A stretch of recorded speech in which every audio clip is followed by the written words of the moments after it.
5G के roll out के लिए तेजी से तैयारियां चल रही हैं। इसके लिए इंडिया मोबाइल कांग्रेस में STL ने अपना पोर्टफोलियो भी लॉन्च किया है। 5G को लेकर STL की क्या तैयारियां हैं, इस पर बात करने के लिए हमारे साथ आज कंपनी के CFO मिहिर मोदी हैं।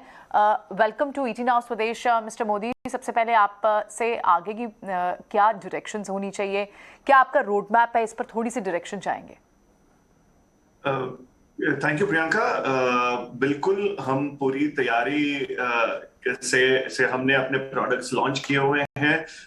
ये आपसे कहना चाहूंगा कि हम STL इंडिया की पहली इंडिजिनस और या one of the first indigenous companies हैं जो 100% होम ग्रोन 5G सॉल्यूशंस ला रहे हैं। सो पूरा आत्मनिर्भर, पूरा इंडिया से ही क्रिएटेड है, जिसमें राइट फ्रॉम ऑप्टिकल फाइबर से लेके वायरलेस, वर्चुअलाइजेशन और डिप्लॉयमेंट मेथोडोलॉजी, मतलब कि पूरा मैन्युफैक्चरिंग जो जहां से शुरू होता है ऑप्टिकल फाइबर का, वहां से डिप्लॉयमेंट तक फाइनली जो 5G इंफ्रास्ट्रक्चर रेडी हो जाए, वहां तक हमने टेक्नोलॉजिकली कैपेबिलिटी अपनी डेमोन्स्ट्रेट की हुई है, ताकि इंडिया में और दुनिया भर में इंडिया से हम 5G की इंफ्रास्ट्रक्चर को सपोर्ट कर सके और लेआउट कर सके। इसमें काफी सारी चीजें हैं तैयारियों के लिए। एक तो अगर मैं जस्ट एक मैक्रो लेवल, पिछले 1-1.5 साल में कनेक्टिविटी की वजह के पैंडेमिक की वजह से कनेक्टिविटी की जरूरत और उसमें टेक्नोलॉजिकल एडवांसमेंट की वजह से एक नीड बन गई है, एक बेसिक रिक्वायरमेंट बन गई है, और पूरे दुनिया भर के जो 700-800 करोड़ लोग हैं उनको उसकी जरूरत पड़ने वाली है, और हम बिल्कुल उसके लिए तैयार हैं।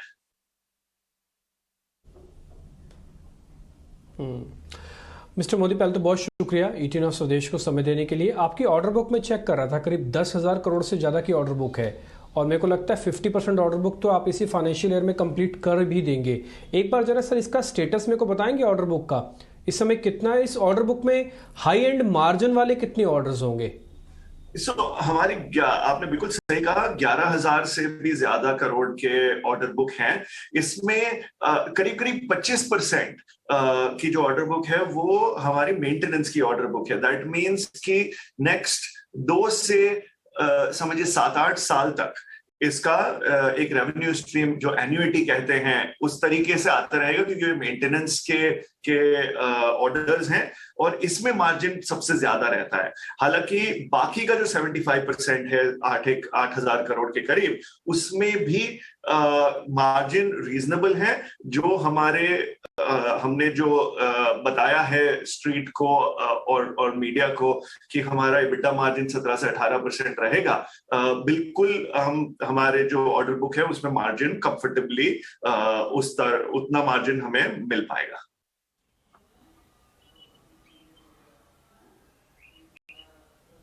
ओके सर, आपसे ये भी समझना चाहेंगे कि करेंटली अभी आपका जो मार्केट शेयर है वो कैसा दिख रहा है, और क्योंकि हम देख रहे हैं कि आपने भी एक रिकवरी की बात की है, कोरोना के बाद हम एक रिकवरी देख रहे हैं और डिजिटलाइजेशन पे काफ़ी ज़्यादा फोकस हो रहा है, तो गोइंग फॉरवर्ड इस स्पेस पे कंपटीशन कैसा देख रहे हैं?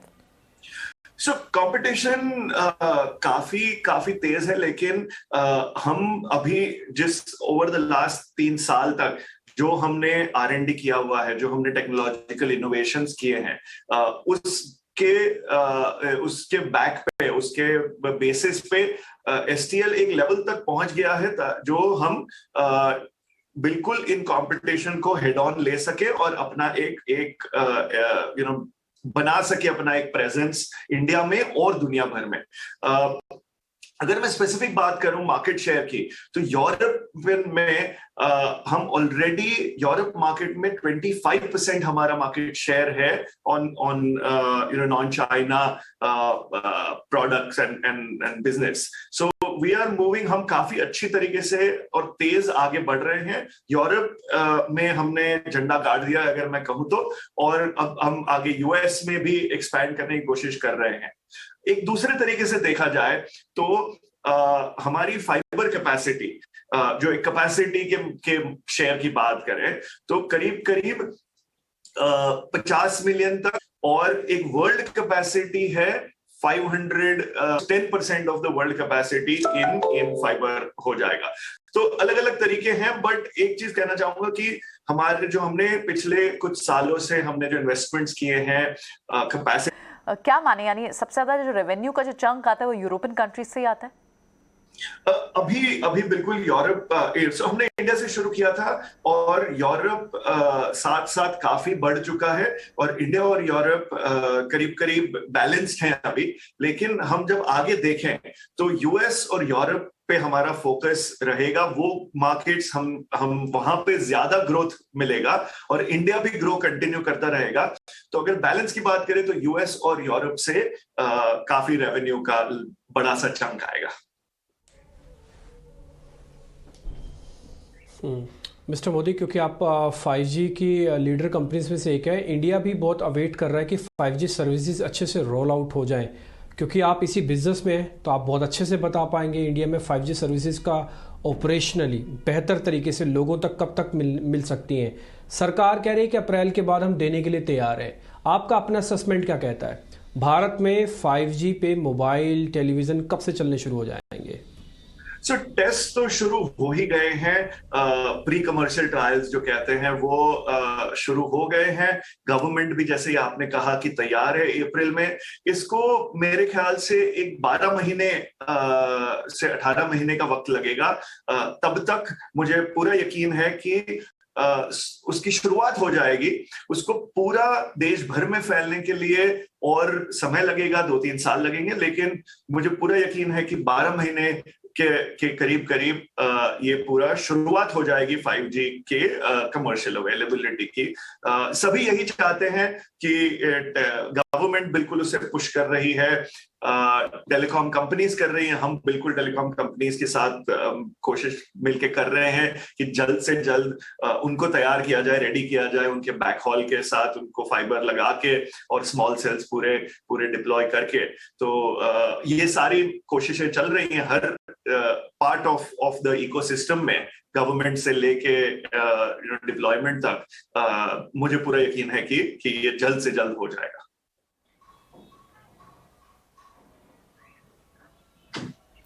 ओके सर, मैं कहीं पढ़ रही थी कि अभी जो मौजूदा पेटेंट्स हैं कंपनी के पास वो 600 से ज़्यादा हैं। अभी करेंटली क्या हालात हैं उसके बारे में थोड़ा डिटेल में बताइए, और क्या कुछ और भी अप्रूवल मिलने की उम्मीद आप कर रहे हैं गोइंग फॉरवर्ड? बिल्कुल बिल्कुल प्रियंका, ये हमारे 630 से भी ज्यादा पैटेंट्स अभी ऑलरेडी हैं। अगर मैं सिर्फ 1-1.5 साल पहले की बात करूं तो ये सिर्फ 550 का नंबर था। तो पिछले 1-1.5 साल में ही हमने 70-80 पैटेंट्स अप्लाई करके अपने नाम पे किए हुए हैं। हमारे पैटेंट पाइपलाइन भी काफी स्ट्रांग है। बट अगर तो पैटेंट तो एक आउटकम है, लेकिन हम उसके साथ साथ क्या कर रहे हैं, हमने इनोवेशन सेंटर्स बिल्कुल सेटअप कर रखे हैं। जैसे हमारे 4 इनोवेशन सेंटर्स हैं जो डिजाइन करते हैं, एक्सपेरिमेंट करते रहते हैं, कॉन्स्टेंटली प्रोटोटाइप्स बनाते हैं स्मॉल सेल्स में, उसके एप्लीकेशंस में। और यूएस और यूरोप में भी, यूएस और यूके में भी हम 5G इनोवेशन लैब्स लगा रहे हैं। तो ये जो पूरी प्रोसेस चलता रहता है बैक एंड में, उससे हमारे नए नए प्रोडक्ट्स निकलते रहते हैं, नए नए टेक्नोलॉजी बनती रहती है और हमारे पैटेंट का पाइपलाइन बिल्कुल चलता रहेगा, ताकि हम इंडिया से बेस्ट टेक दुनिया भर में, और ऑफ कोर्स अपने देश में तो पहले, बट दुनिया भर में ले जा सकें और डिप्लॉय कर सकें। All the luck, Mihir, and thank you so much for talking to us today. आपने अपना समय दिया और इन सब मैटर्स पर हमसे बात की। बहुत बहुत शुक्रिया आपका।